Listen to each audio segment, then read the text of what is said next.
Hello, welcome to White Birch Tarot and Astrology.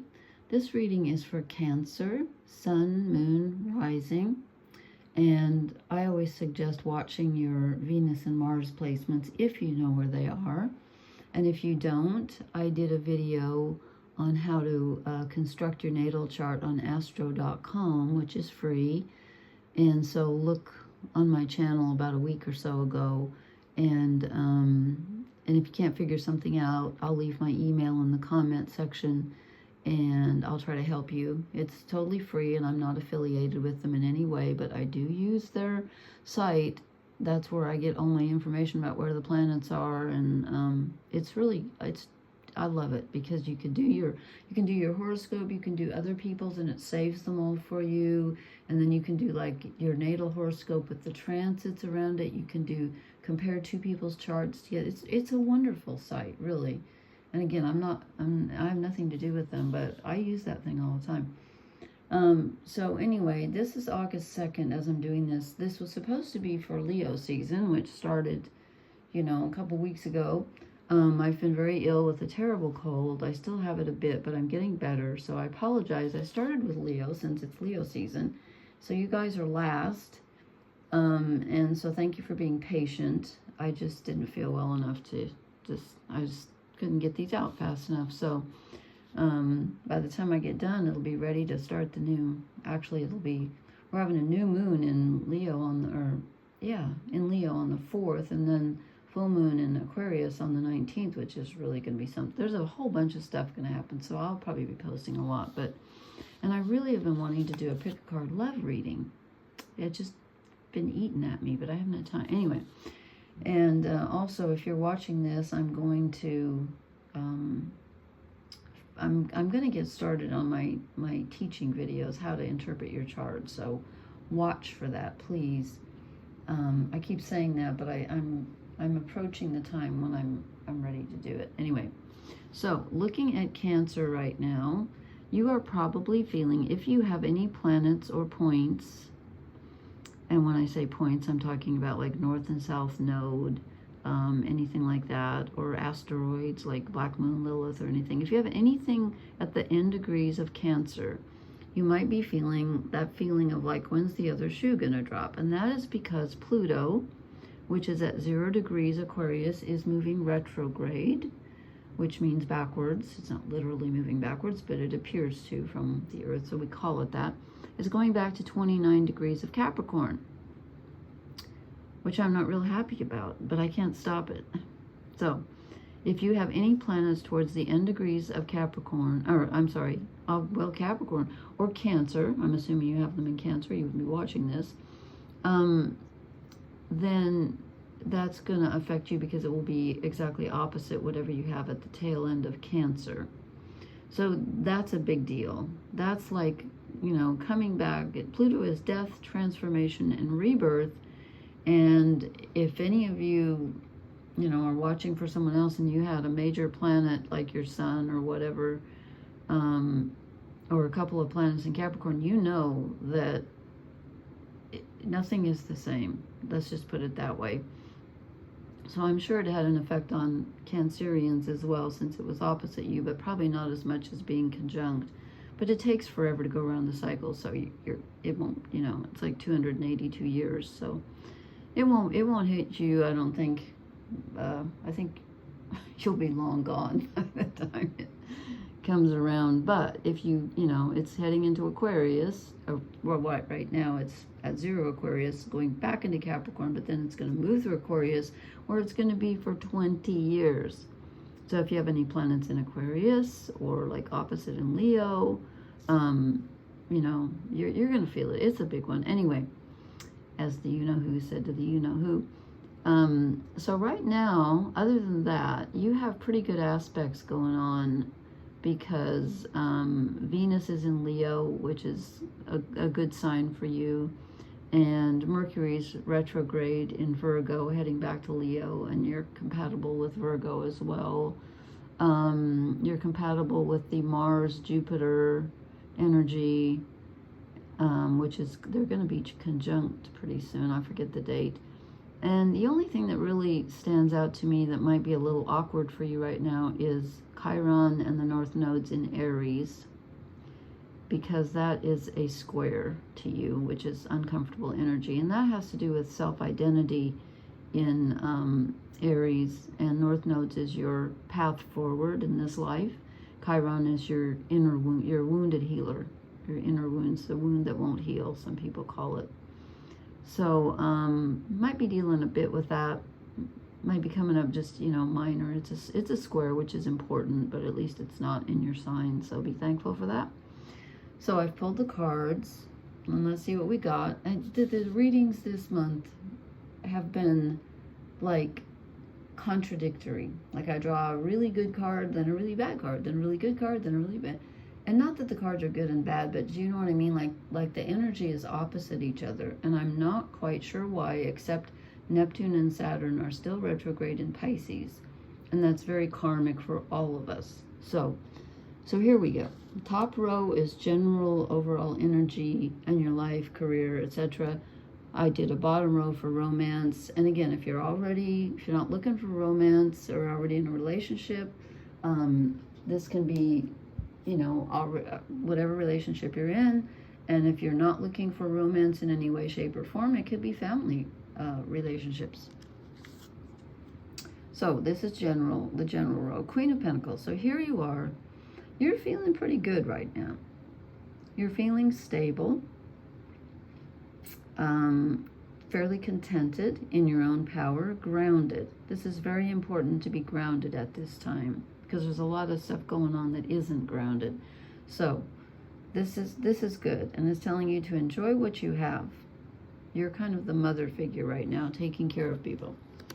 And then, then it switches up on us. Then we get the Hanged Man. Okay, this is a pause. No pun intended with his little pause. This is a pause. Something kind of gets stuck a little, and you have to stop your forward momentum. And it's usually someone upside down, so it's about looking at something from a different perspective. But it's definitely being halted in your tracks a little bit, where you thought you were going to move forward with something, and you have to take a second look at it, and you're not moving. Okay? It can also be self-sacrifice sometimes, having to sacrifice your energy for someone else. And then we get the Five of Cups, which is emotional sadness. I'm like, okay, wait, you start off with you're feeling really good and stable, and you've got everything you need on a physical level, but emotionally, you've either had a sadness, you're recalling a past sadness, or you're just downright feeling lonely. This is not good emotional energy. It's sad, it's sorrow. But then it switches again, and we end up with the Strength card. So I don't see this as a major, the Hangman is a major arcana, so there's definitely something that's been paused. And a little bit of sorrow involved with it, but it ends up okay because you have the strength to deal with it. This is, I believe this is a badger. I just realized he's got his feet on a snake, which is just getting ready to bite him. It's kind of, usually it's that lady with the lion taming it's usually Leo, but this card is a badger and a snake. Okay, whatever. But this is, you can do it. So you're going to have to draw on your inner strength to overcome whatever this little pause is. There's a sacrifice involved, and something is kind of sad. I don't see it as a major tragedy here. Then down to your romance row, or relationship row, we'll just call it. Knight of Pentacles. Okay, this is good.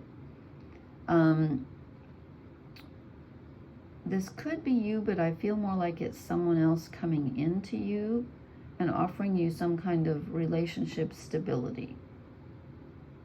I think it's an offer. Someone who's very steadfast and loyal and reliable, which I appreciate to no end, because nothing bothers me worse than, barring the obvious, like, killing and violence and the stuff I think we all hate, but I cannot tolerate people who are not reliable. That drives me crazy. So I like the Knight of Pentacles. And I don't think he's necessarily boring. He can be, but I don't think so. You know, at the end of the day, you want somebody that's going to be there for you, and he is there for you. So I think there's someone that you can rely on that brings you some steadiness. Could be part of you, but I think it's someone else. I don't know, I just think so. Then this, I think, is you. And I think because of whatever happens up here, that's kind of throws you for a loop for a little while, you're feeling rather guarded and defensive. So I'm not sure that you're going to be willing to accept what this person is offering you. You're feeling defensive, as I said. You're kind of tired. You've been through a battle. And you're just protecting what you've got. So it's kind of like you're closed off a little bit. Not really receptive if there is a romance situation coming in. Or if you're already in a relationship, you want it to stay solid and you're kind of just like, I don't want to rock the boat. Okay, then we get another major, the Fool. Okay, this is either someone new coming in, a new offer, could be this Knight of Pentacles. Or if you're already in a relationship, it changes. And you're asked to step outside your comfort zone. That's what the Fool is. It's starting a new adventure, and this could be a new romance since it's in the romance row, but you're asked to step outside of your comfort zone, okay? And then what do we end with? Because I've already forgotten, because I do these and lay them out, and I don't think about them ahead of time. Yeah, Six of Pentacles. So, whatever this Knight of Pentacles is offering you, even though you don't trust it, it's solid and it's equal, tit for tat. It's equal. It's a balance. Someone's offering you something, and this can be you giving too, and someone else receiving. But there's an equality to the giving and receiving. Sixes are balanced, so I see this as good. Excuse me, I know my voice sounds terrible, but whew, I had a really bad, I haven't been that sick for a long time. Anyway, your overall energy card is the King of Swords. This is asking you to be in your mental authority, your moral integrity, and it's also saying, I think, to use your thoughts rather than your emotions, which are a little bit not so happy right now. We get strength and the King of Swords, so I'm thinking you need to be mentally in control. And you know, Mercury goes retrograde on the 4th, I think. Is it the 4th of August? I know it's at 4 degrees of Virgo, and then he goes back into Leo. I wrote that down somewhere. Can I find it? Probably not. I need a notebook. I just have separate pieces of paper because I'm so thrifty that I don't want to throw away. So I could just grab one piece of paper. So I have like 80 pieces of paper all over the house. Let's see, is this it? No. Well, anyway, the degree, I'll do that later. We'll talk about Mercury retrograde. But he's stationed right now and not moving forward in Virgo. So this is a great time for you to collect your thoughts. Again, you're gonna be better off with your thinking and your material, you know, doing the practical things. Virgo's all about being practical and crossing your T's and dotting your I's. Did I say that right? Yeah. So right now it's not so much time to trust your emotions, but mentally you're on top of it. You're thinking clearly. That's good. Then I was going to draw a shadow card, and 3 fell out together. The first one is the Two of Pentacles, which is odd because you get so many good pentacles. We have the Knight, we have the Queen, we have the, what did we end with? The 6. Okay, so there's a lot of steady energy around you, but why are you not feeling it? You're feeling a little bit betwixt and between, like, I don't know why I get the feeling that you're not you're not quite trusting this stability, but you can. And I think that that's I don't see this as a being stuck card. I see this as a not trusting and kind of like, well, I'm not sure. Maybe it's the Hanged Man. I'm not sure how to look at this. I'm not sure whether to trust this.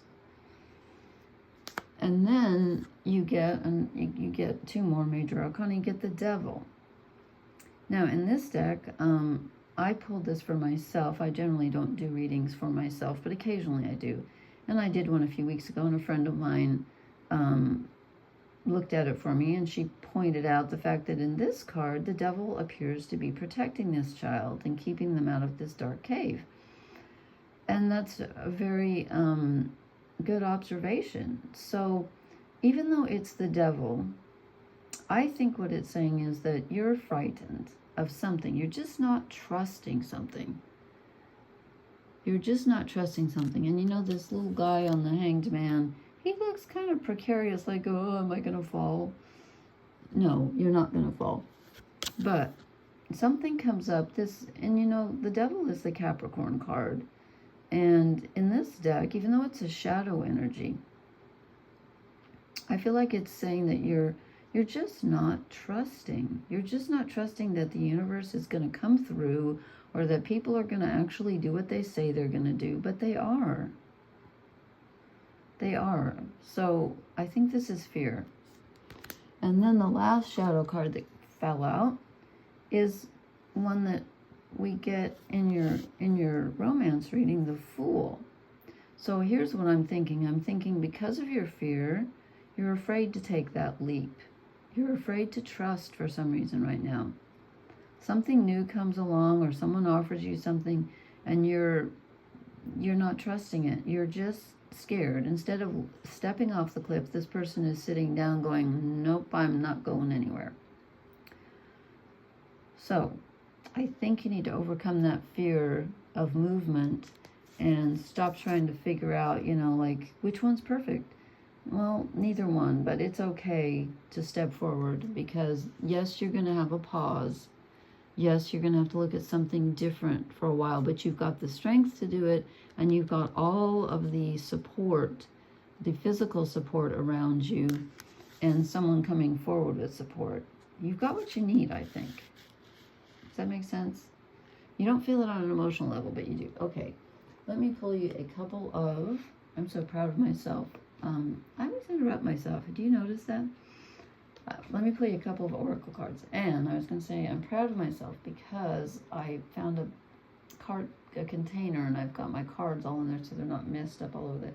Now I'm talking and I don't know if this was really for you or not. So I'll pull that. Let me think. Okay. What does Cancer, Sun, Moon, Rising, Venus, Mars need to know that will help them? Do I want to draw 3 or do I want to draw? Yeah. I do want to draw 3. Okay. Everybody, I can't say everybody, but almost every single sign has gotten this one. And I think that's that Pluto moving backwards into Capricorn. And then it's like September 14th, it hits Capricorn, and I believe moves back into Aquarius like November 17th. We're all experiencing a rebirth in some area of our lives, depending on what house that falls in for you. Something has ended and something new is taking its place. This is true for all of us. We're kind of in a new world. Things are changing. Okay, this one came out first. This is the one that I'm not sure because I wasn't concentrating. Imagine. I'm not positive about that. If it resonates, take it. If it doesn't, then I goofed. This one definitely came out. Unfinished Symphony. A lot of people are getting this too. It's not over. There's that saying, and I don't want to say it because it's rude, so I'm not going to say it, but you probably know it. You've probably heard it. They need to come up with a better one. This is kind of like the never-ending story, except there's less despair. There's something that's not finished, but I think you kind of need to finish it. because I'm saying that because of Neptune being at 29 degrees of Pisces. It's retrograde right now, but I forget when it goes direct, but that's the very last sign of the zodiac. I think we're all kind of finishing something up. And, you know, the symphony goes on forever. I believe that even when we die, we don't die. I know that for a fact because I have met my loved ones afterwards. So I'm going to state that and say, if you don't believe me, you don't have to. I think you need to have your own experience usually to actually to know something. You can believe it with your mind, but until you actually experience it, it's hard to call it knowledge. But I feel like I have the knowledge anyway, that we go on. But this is just telling you, remember that there really isn't an end. And yes, there's an end to certain things on this plane because we're mortal and things come and go and they end and they begin. But then something new starts. So we're getting ready for Mercury to go retrograde. We've got Saturn and Neptune retrograde, Chiron's retrograde, Pluto's retrograde. This is kind of a review period, and I think it's asking you to look at something and review it. We're all going to get a chance to review what we've done when Mercury goes retrograde on the 4th of August and starts going backwards to Leo. So overall, I think you have a really good reading. And I think if you can go with that Fool energy and not be afraid and also remember how strong you are, it's a pretty positive reading. Overall, it looks very interesting. So please leave me a comment and let me know how it resonates. And be on the lookout for, I'll probably do a reading for the new moon, which is on the 4th of August, I believe I just said. New moon in Leo. It's going to be an interesting one. We have this really interesting aspect. Well, I'll talk about that later. Okay. Anyway, thank you so much for being patient. I'm sorry, you guys, it took so long, but I just was sick as a dog. So, anything else I need to say? Nope. Okay. Please hit the like, share, and subscribe buttons. And I will talk to you later. Thank you so much for listening. I appreciate you. Blessings. Good night.